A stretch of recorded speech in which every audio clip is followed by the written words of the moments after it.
அனைவருக்கும் வணக்கம். நான் உங்கள் சாந்தி பேசுறேங்க. இன்றைய பதிவுல நாம என்ன பார்க்க போறோம் அப்படின்னு பார்த்தீங்கன்னா, கார்த்திகை மாதம் ஆஞ்சநேயருக்கு 9 நாட்கள் இதை செய்தால் போதும், சாத்தியமே இல்லை என்று நினைத்த காரியங்கள் கூட நடக்கும்னு சொல்லியிருக்கேன்.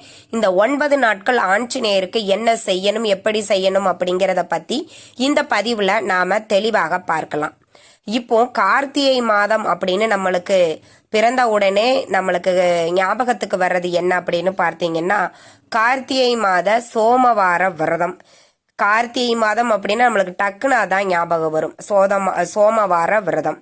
அதுக்கு அடுத்தது பார்த்தீங்க அப்படின்னா, நிறைய பேர் இந்த கார்த்திகை மாதத்துல ஐயப்பன் கோவிலுக்கு மாலை போட்டு விரதம் இருந்து ஐயப்பன் மலைக்கு சென்று வழிபாடு செய்வாங்க. அதற்கப்புறம் கார்த்திகை தீபம். நம்ம தீபம் இந்த கார்த்திகை மாதம் 30மே நிலைவாசல்ல தீபம் ஏற்றி வழிபாடு செய்வாங்க. அதே மாதிரி கார்த்திகை மாதத்துல முருகனுக்கு தைப்பூசத்திற்கு முருகன் வழிபாடு நடந்தே போய் பழனி திருச்செந்தூர் போவாங்க. மாலை போட்டு முருகன் வழிபாடு செய்வாங்க. இந்த கார்த்திகை மாதம் அப்படிங்கிறப்ப நம்ம இத்தனை தெய்வங்களை வழிபாடு செய்ய உகந்த நாட்கள். இதுல நம்ம ஆஞ்சநேயர் வழிபாடும் ரொம்பவே சிறந்தது. ஆஞ்சநேயருக்குன்னு குறிப்பிட்ட எந்த ஒரு விரத முறையுமே கிடையாது. ஆஞ்சநேயரை எப்ப வேணாலும் நாம வழிபாடுகள் செய்யலாம். பொதுவாக சனிக்கிழமை அன்று ஆஞ்சநேயர் வழிபாடு செஞ்சோம் அப்படின்னா சனி பகவானால் ஏற்படக்கூடிய தொல்லைகள் நீங்கும். ஒருவர் ஜாதகத்துல 7 சனி நடக்குது, கண்டகச்சனி, பாதகச்சனி அப்படின்னு சனி பகவானால் என்ன திசைகள் நடந்தாலும் ஆஞ்சநேயர் நீங்க வழிபாடு செய்யும் பொழுது சனி பகவானால் ஏற்படக்கூடிய தொல்லைகள் அனைத்தும் நீங்கும் அப்படிங்கிறது ஐதீகம். அதே மாதிரி ஆஞ்சநேயரை நம்ம வழிபாடு செய்வதனால ஒரு வீட்டில் பில்லி, சூனியம், ஏவல் இது மாதிரியான பிரச்சனைகள் இருந்தாலும் ஆஞ்சநேயரை நீங்க வழிபாடு செய்யும் போது இது அனைத்துமே நீங்கும் அப்படின்னு சொல்லப்பட்டிருக்கு. ஆஞ்சநேயரை வழிபாடு செய்யும் போது பயம் நீங்கும், உடல்ல ஒரு வலிமை இருக்கும்.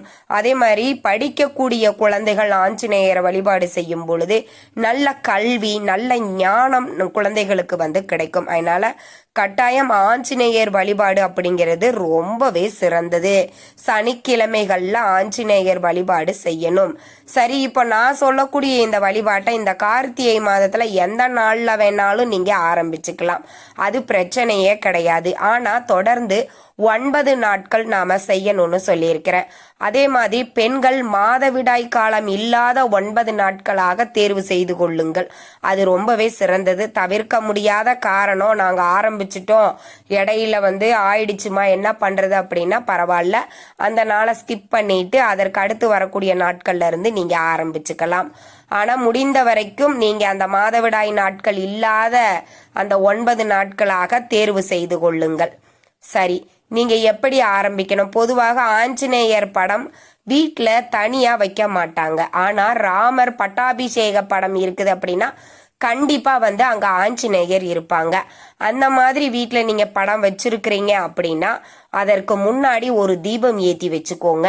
நெய்வேத்தியம் எது வேணாலும் வச்சுக்கலாம், சக்கரை பொங்கல் வச்சுக்கலாம், பால் வச்சுக்கலாம், ஏதாவது ஒரு இனிப்பு வகைகளை நீங்க வச்சுக்கிட்டு ஒரு தீபம் ஒன்று ஏற்றி வச்சுக்கோங்க. அது நெய் தீபமாக இருந்தால் ரொம்ப ரொம்ப சிறப்பு வாய்ந்தது.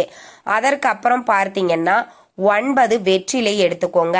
இந்த வெற்றிலை எந்த ஒரு கிளிச்சலோ அழுகலோ இல்லாம நல்லா ஃப்ரெஷ்ஷா முழுமையாக காம்போடு இருக்கக்கூடிய வெற்றிலையா பார்த்து 9 எடுத்துக்கோங்க. எடுத்துக்கிட்டு ஒரு கிண்ணத்துல சந்தனம், பன்னீர், கொஞ்சம் பச்சை கற்பூரம் நுணுக்கி அதை குழைச்சிட்டு, தீப்பெட்டி குச்சி இருக்குது இல்லை, அது மாதிரி ஏதாவது ஒரு குச்சி இருந்தால் அதை எடுத்து அதில் இப்போ நான் சொல்லக்கூடிய பேரை எழுதிருங்க. ராமா அப்படின்னு அந்த வெற்றிலையில 9 வெத்தலையிலையுமே நம்ம ராமா ராமா ராமா அப்படின்னு எழுதிடணும்.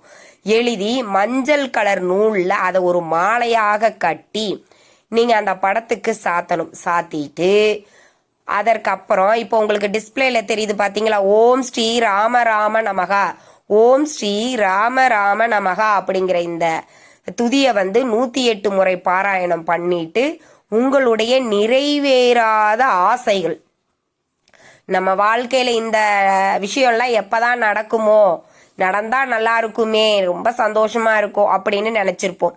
அப்படி எந்த விஷயமாக இருந்தாலும் சரி அதை மனதார ஆஞ்சநேயர்கிட்ட பிரார்த்தனை பண்ணிக்கோங்க. பண்ணிட்டு தீப தூப ஆராதனை எல்லாம் காட்டி பூஜையை நீங்க நிறைவு செய்து கொள்ளலாம். 9 நாட்களும் இதை கட்டாயம் செய்யணும்.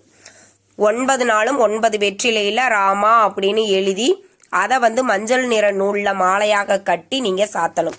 இப்ப எங்க வீட்டுல ஆஞ்சநேயர் படமே இல்லம்மா, ராமர் பட்டாபிஷேக படமும் கிடையாது அப்படிங்கிறவங்க உங்க வீட்டிற்கு அருகில் இருக்கக்கூடிய ஆஞ்சநேயர் கோவில் இருக்குது அப்படின்னா அங்கு சென்று இந்த வெற்றிலை மாலையை சாத்திட்டு அவரை வழிபாடு செஞ்சுட்டு வர்றது அப்படிங்கிறது ரொம்ப சிறப்பு. இப்போ 9 நாள் வெண்ணெய் வாங்கிட்டு போய் ஆஞ்சநேயர் கோயிலுக்கு கொடுங்க.